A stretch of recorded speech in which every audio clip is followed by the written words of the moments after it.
Hello, English learners. Welcome back to another great lesson here at English Pod. My name is Marco. And my name is Catherine. So, Marco, today we've got a little bit of an unusual lesson because we're talking about hypothetical situations. Right, we're talking about a unreal situation or something that may happen or may not happen. Okay, so you're going to hear all about this in today's dialogue. We're going to hear it a couple of times. When we come back, we'll be breaking it down for you so you know all about these great phrases and how to talk about not real situations with your friends.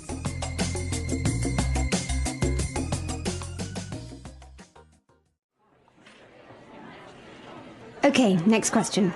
If Eric asked you out on a date, what would you say? Duh, I would say yes.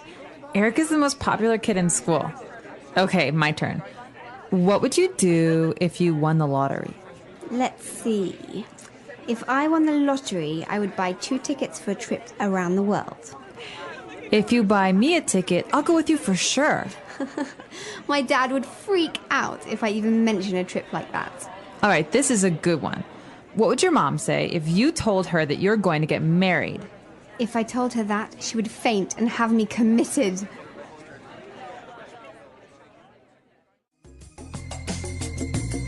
All right, so I think that was clear and, well, a very common situation. 2 teenage girls talking to each other about, boys and what would you do and da-da-da.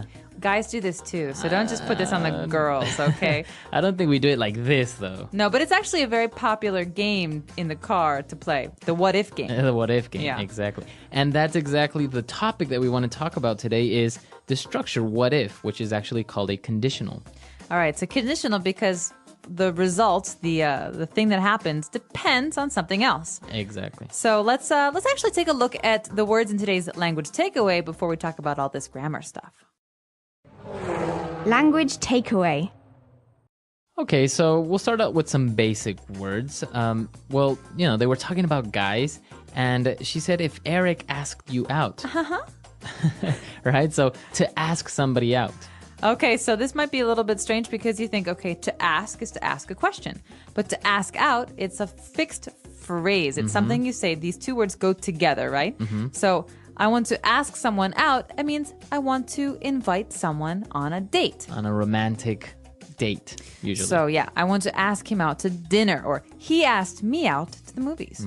Now, if I didn't want to ask somebody out on a romantic date, what verb would you use? I'd say you could invite someone out, but then again, it's always a little bit, you can say invite for someone if you're going to ask them on a date too. So yeah. I'd say to ask out is always romantic, and to invite can be romantic or just friends.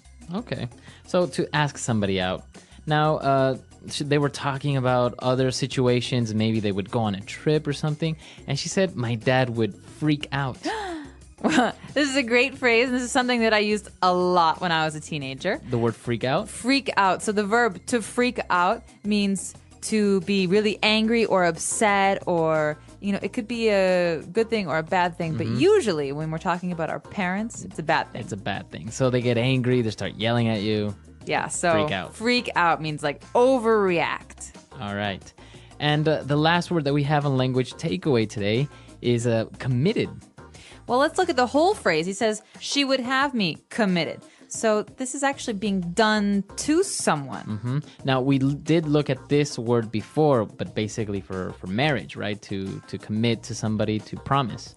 Yeah, but to have someone committed means that you're going to send them away to maybe a mental institution. Exactly. So this means they have psychological problems and someone else sends them to the hospital because they can't send themselves. Exactly. So it's always used to have someone committed, right? Right, because it's being done to them. They don't want it to happen. It's involuntary. Okay. So she had him committed.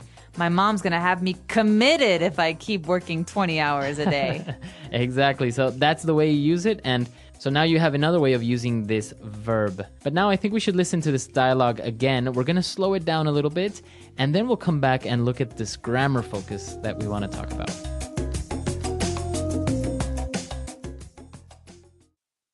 Okay, next question. If Eric asked you out on a date, what would you say? Duh, I would say yes. Eric is the most popular kid in school. Okay, my turn.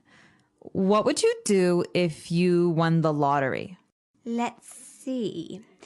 If I won the lottery, I would buy 2 tickets for a trip around the world. If you buy me a ticket, I will go with you for sure. My dad would freak out if I even mention a trip like that. All right, this is a good one. What would your mom say if you told her you were going to get married? If I told her that, she would faint and have me committed.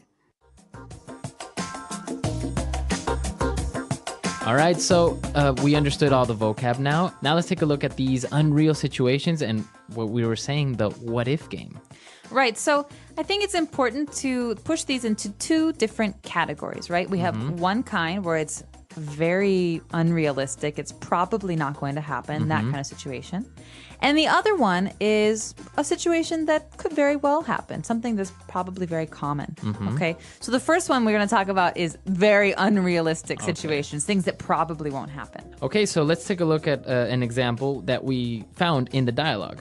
The most common one, and I think everybody gets asked this question, is if you won the lottery, what would you do? Okay, if you won the lottery. So this is a situation that's very uncommon, right? Not many people win the lottery. So we have to say, if you won the lottery. So we use this verb in the past tense. If you won the lottery, if this happened, what would you do? Right. All So, right. Catherine, if you won the lottery, what would you do? If I won the lottery, I would buy a boat and sail around the world with my friends.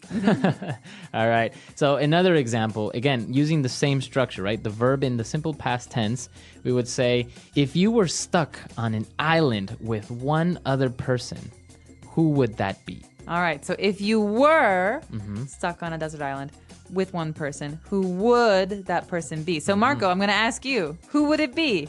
I think it would be an engineer or a scientist that could probably get me off the island. What about your girlfriend? No, well, that's the point. If I can get to her quicker. Oh, okay. I would say maybe kind of romantic, but kind of not. So that's the first situation. We've got these situations like being stuck on an island, winning the lottery. These are very unlikely. But what about the other kind? But before we move on to that, you notice that we used the verb was. We didn't say if I was on an island. I said if I were, right? Or if you were. So this is the way that you use it in these conditionals. If I were you, or if you were president of the United States. Yeah, this is a rule. So this is a grammar rule. We're not going to describe why it happens because it's very, very complicated and you can look it up on our site, but we're going to describe how to use it. That's the most important. So we can say, for example, Marco, if I were you, I would dye my hair red. Why? I don't know. I think it would look cool. I don't think so. So if I were you, I would. Or if you were me, what would you do?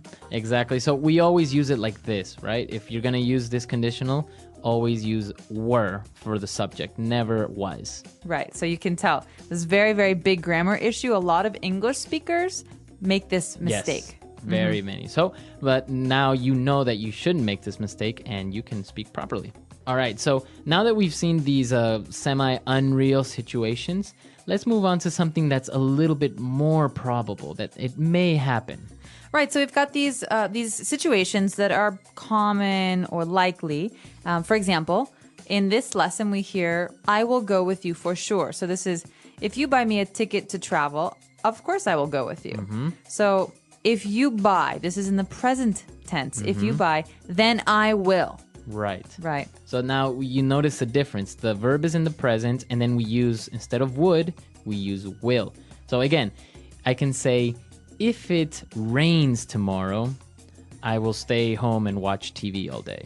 Okay, so think about this. Before we talked about going to desert islands. Now we're talking about rain and the weather. They're very, very different. The rain is very common. So we can say, if it rains tomorrow, I will need an umbrella. What about this? If we have lunch tomorrow, what will we eat? So we have lunch pretty much every day, right? Yeah, pretty much. So again, it's a situation that is very probable. So if we have lunch tomorrow, we will probably eat I don't know, pasta, I think. I'm Yeah. feeling like pasta tomorrow. Pasta, Yeah. some noodles. Yeah. All right, so Marco, let's take another listen to some of these phrases and try and figure out, while you're listening, which kind of conditional it is, first or the second. Example 1. If it's sunny today, we will go to the park. Example 2. I would get a divorce if I were you. Example 3. Mary will be very sad if Joe leaves. Example 4. We wouldn't be so late if Nick drove faster. Very good. So we heard different examples, and the first conditional is the one that we mentioned is very probable, and the second conditional is the one that's not so probable. So they're very easy to distinguish. You don't really need to know the names, just know how to use them, right? Exactly. And so just remember, if you were me, what would you do? We've got these kind of pairs, these words that go together. And the other one is more common. It's if it rains tomorrow, I will bring an umbrella. Perfect. So why don't we listen to this dialogue for the last time, just to kind of reinforce everything, and then we'll come back and talk a little bit more.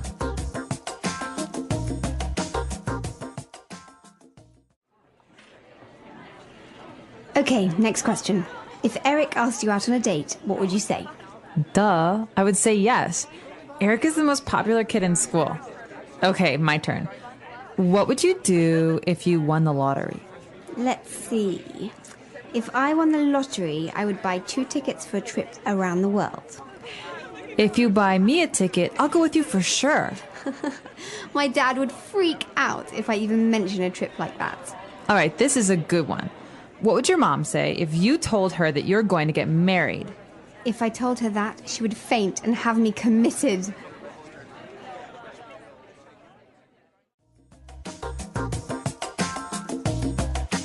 So, Marco, if we talk any more about grammar, someone's going to have me committed. It is a little bit difficult to talk about grammar, especially on a podcast, because it's such a difficult topic and it's also kind of heavy, right? It is, but I'll tell you this. These are very, very common phrases. People use these all the time. We talk in hypotheticals very often. Yeah. So if you're asking for advice, for example, or if you're just playing a game in the car, you're going to encounter these, and it's very important to be able to know how to use them. So, and this is what we want to see now. Please come to our website at englishpod.com, and you have a million questions. You have a million hypotheticals that you can leave on our website. So let us know. Ask us the craziest, funniest, weirdest questions that you can, right? Exactly. And if you have questions about the stuff that we've been talking about, you're not really clear on some things, just ask us, because we're happy to answer your questions and give more examples on the website. All right. So we'll see you guys there. And until next time. Bye, everyone.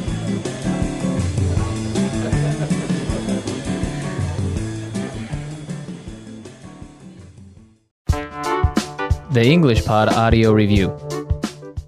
Listen to the meaning, then say the vocabulary word. To be in the place of someone. Be in your shoes. To lose one's nerve, become suddenly anxious. Freak out. An instance of spending the night as a guest at another's home. Sleepover. To request a date. Ask someone out. Suppositional, uncertain. Hypothetical. Put in a mental hospital. Commit.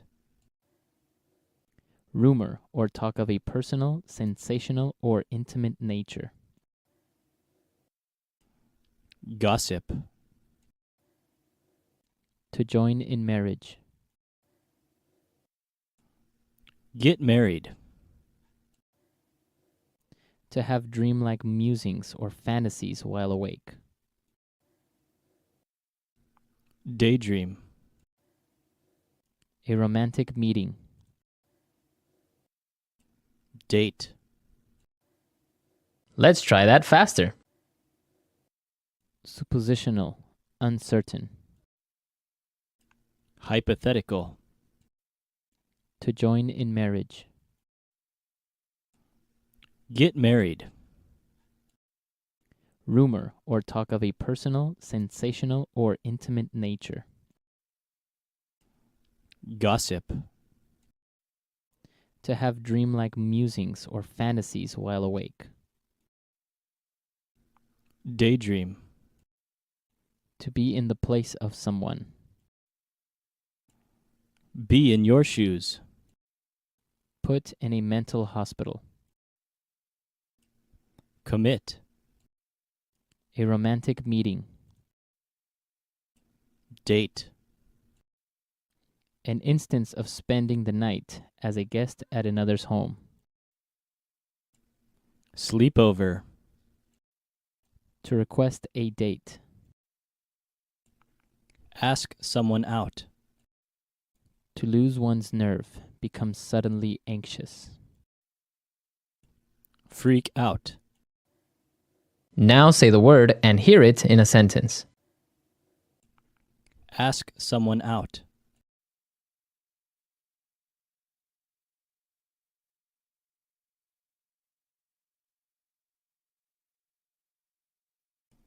When asking someone out, choose your moment carefully and practice what you might say in advance so that you don't appear tongue-tied.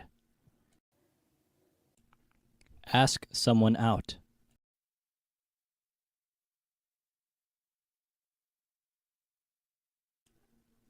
I heard you asked your new neighbor out on a date.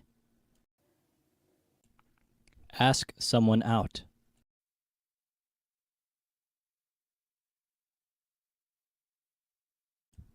I really want to ask Jeff out, but what if he says no? Freak out.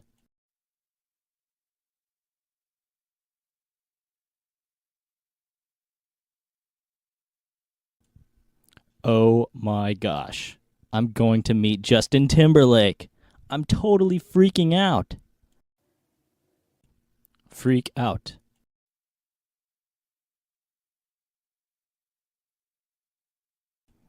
Why did you freak out when I told you I'd be late for dinner? Freak out.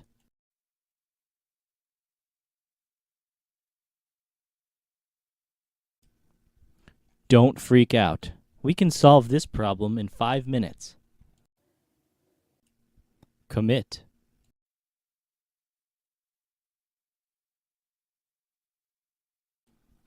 The judge had him committed to a mental institution. Commit.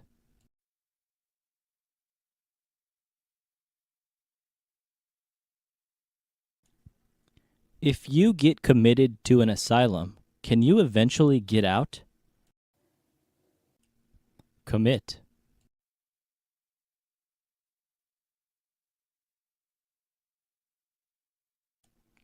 He was committed to 50 hours of community service for his crimes.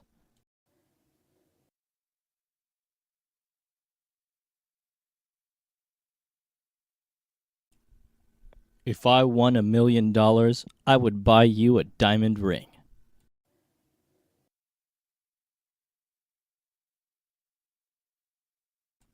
We wouldn't be so late if Nick drove faster.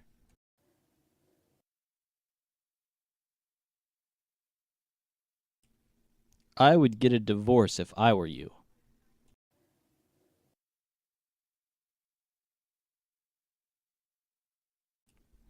If it's sunny today, we will go to the park.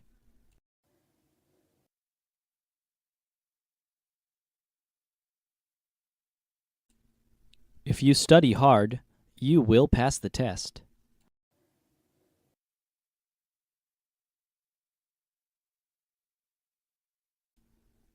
Mary will be very sad if Joe leaves.